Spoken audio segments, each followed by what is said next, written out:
Warahmatullahi dan salam sejahtera. Terima kasih Datuk yang dipertua. Saya sukacita untuk turut mengambil bahagian di dalam perbahasan usul menjunjung kasih ke atas titah duli yang maha mulia tuanku. Saya, Datuk yang dipertua sebagai orang baru menikmati perbahasan daripada ahli-ahli Dewan sama ada pada pihak kerajaan dan rakan-rakan daripada pembangkang yang telah menampilkan hujah, karakter dan akhlak masing-masing. Ia adalah warna-warni peringkat tertinggi hidup, budaya hidup masyarakat negara kita.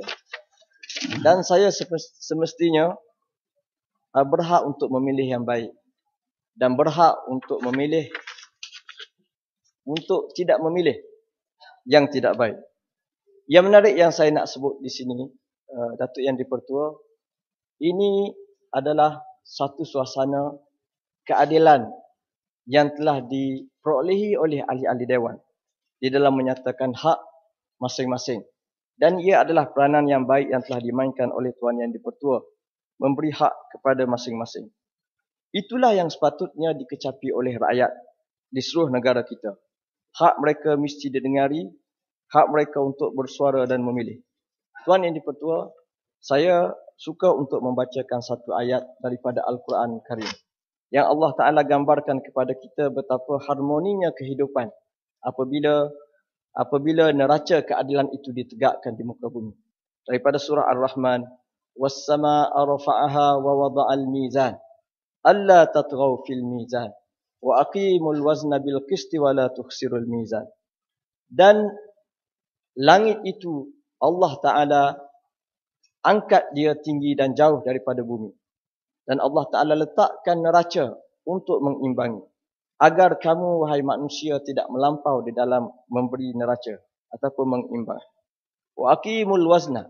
Maka tegakkanlah neraca itu dengan penuh keadilan. Dan jangan sekali kamu mengurangkan neraca tersebut. Ini Allah Ta'ala gambarkan kepada kita bagaimana langit yang kita tengok di atas sana cemerlang dari sudut harmoni. Ia adalah tangan Allah Subhanahu Wa Taala. Allah Taala sebutkan bahawa dia bermula daripada sistem perimbangan neraca yang Allah Taala letakkan agar manusia melihat kesempurnaan langit. Lalu Allah Taala turun ke bumi memberitahu manusia, wahai manusia, aku memerintah langit, kamu diberi peluang untuk memerintah muka bumi, maka tegakkanlah keadilan di muka bumi agar bumi dan langit saling merasai kenikmatan hidup yang harmoni. Tuan Yang Dipertua, saya suka untuk menyebut mengenai demokrasi dan keadilan seperti yang dibincangkan banyak oleh ahli-ahli Dewan. Keadilan hanya mampu ditegakkan melalui demokrasi yang matang. Ia bermaksud hak untuk rakyat semua melibatkan diri di dalam menentukan sesuatu perkara dan bersepakat mengenainya. Jika tidak, kerosakan akan berlaku. Ada dua syarat utama untuk keadilan itu berjaya ditegakkan. Pertama, rakyat mesti diberi hak untuk mendengar dan memperolehi maklumat yang betul. Dalam Al-Quran, Allah Ta'ala menyebut menyekat rakyat daripada jalan Allah, mendengar yang hak itu adalah satu fitnah. Dan fitnah itu lebih bahaya daripada membunuh. Wasaddun an sabilillahi wa kufrum bihi wal masjidil haram wa ikhraju ahlihi minhu akbaru indallah wal fitnatu akbaru minal qatl. Dan yang kedua ialah hak rakyat untuk memilih secara adil. Suka saya membawa satu cerita di zaman Sayyidina Umar radhiyallahu anhu yang telah menghukum anak gubernur dia sendiri, anak gubernur dia Amr ibn al-As, yang telah memaksa rakyat di bawah dia untuk memilih cara dia. Dia bertanding berlomba kuda, dia mahu dia menang. Akhir sekali rakyat bukan Islam, rakyat di bawah dia ini menang. Dia memukul rakyat tersebut. Akhir sekali rakyat bukan Islam ini mengadukannya kepada Umar.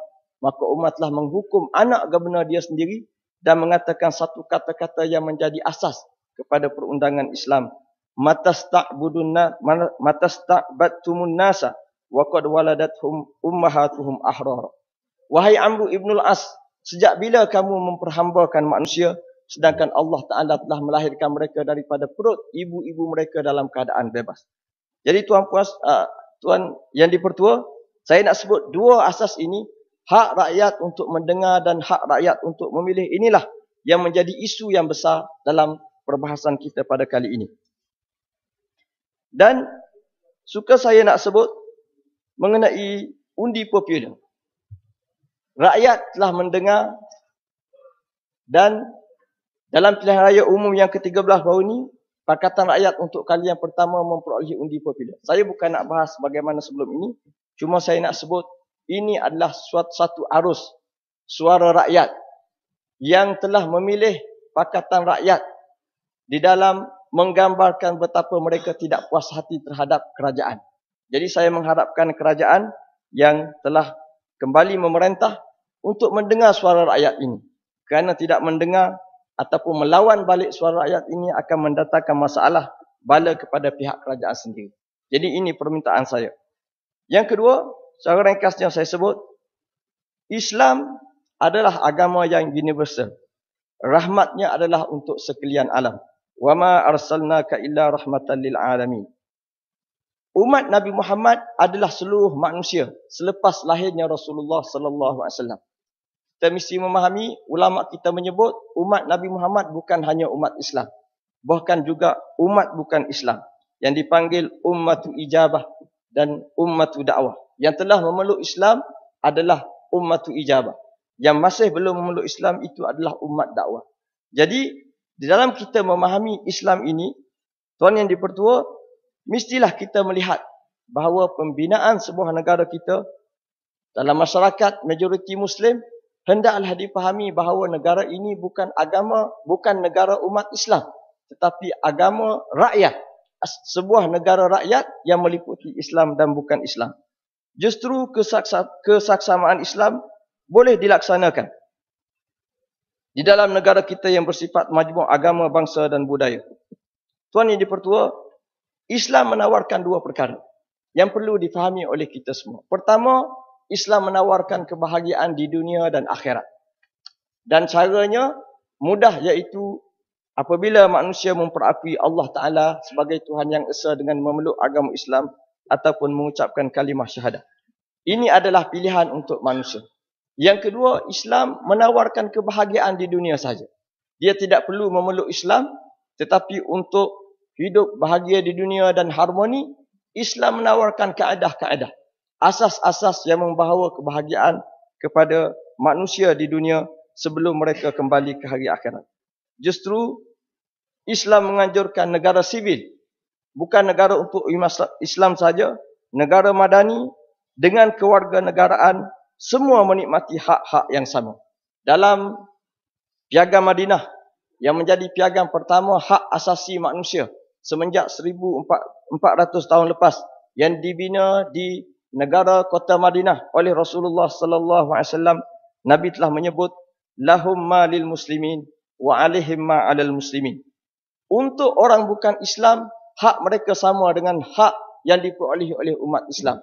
Dan untuk orang bukan Islam, mereka mesti menunaikan hak yang sama seperti yang mesti ditunaikan oleh umat Islam.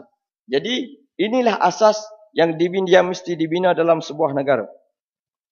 Saya nak sebut di sini dalam satu isu yang dibangkitkan oleh ahli-ahli dewan dalam beberapa hari lepas. Misalnya isu sekolah jenis kebangsaan. Sebenarnya kita kena faham bahawa ini adalah hak untuk semua rakyat untuk sama-sama membangunkan negara dengan cara masing-masing yang tidak melanggari perlembagaan negara. Bahkan Islam bukan hanya mengharuskan pembinaan sekolah-sekolah bukan Islam, sekolah jenis kebangsaan, Cina, Tamil dan sebagainya, bahkan sekolah-sekolah Arab, bahkan Islam menggalakkan penubuhan sekolah-sekolah ini untuk sama-sama membangunkan negara seperti yang disebut oleh agama kita sendiri. Saya difahamkan satu lagi, tuan yang dipertua, Islam adalah agama persekutuan. Maka hendaklah pihak kerajaan memberikan satu tumpuan yang sebaiknya untuk menerapkan nilai-nilai Islam, pengajaran Islam di dalam pentadbiran negara. Saya difahamkan dalam soal hak asasi yang saya sebut tadi, bahawa hak asasi manusia ini telah dibina semenjak 1400 tahun lepas oleh baginda Rasulullah sallallahu alaihi wasallam. saya difahamkan daripada sumber yang tidak rasmi bahawa pihak kerajaan telah menerima tekanan daripada pelobi-pelobi hak asasi luar negara yang menuntut pelaksanaan hak-hak asasi manusia yang nyata bertentangan dengan Islam.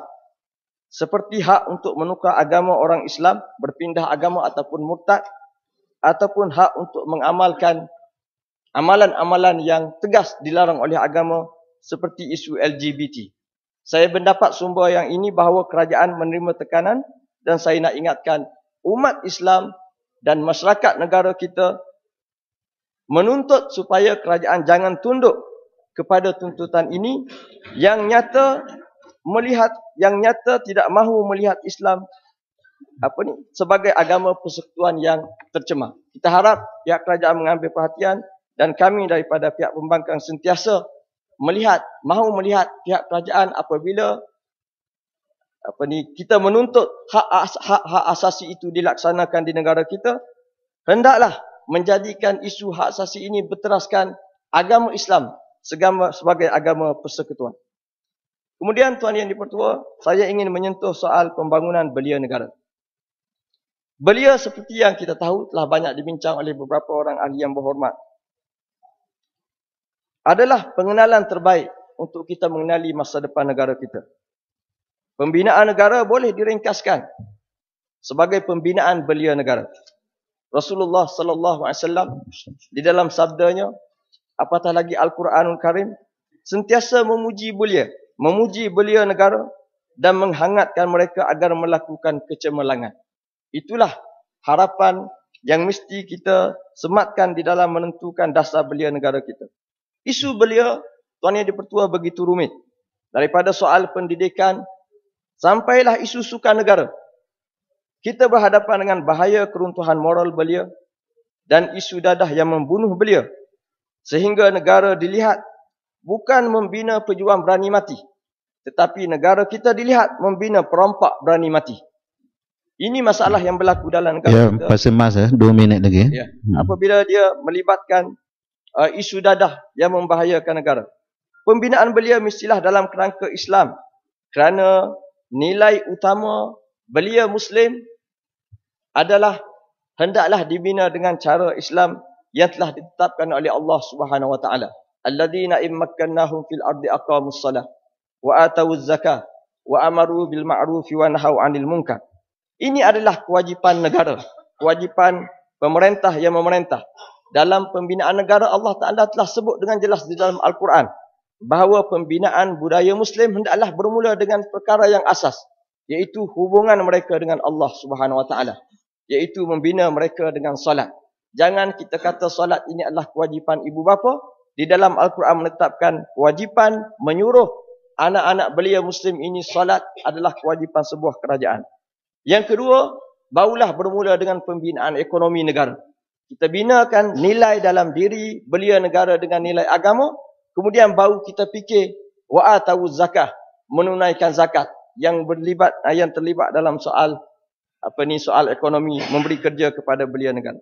Dan yang ketiga dan yang keempat ialah wa amaru bil ma'rufi wa nahaw 'anil munkar, memperkenalkan belia dengan perkara-perkara yang baik dan memperkenalkan belia agar menjauhi perkara-perkara yang mungkar.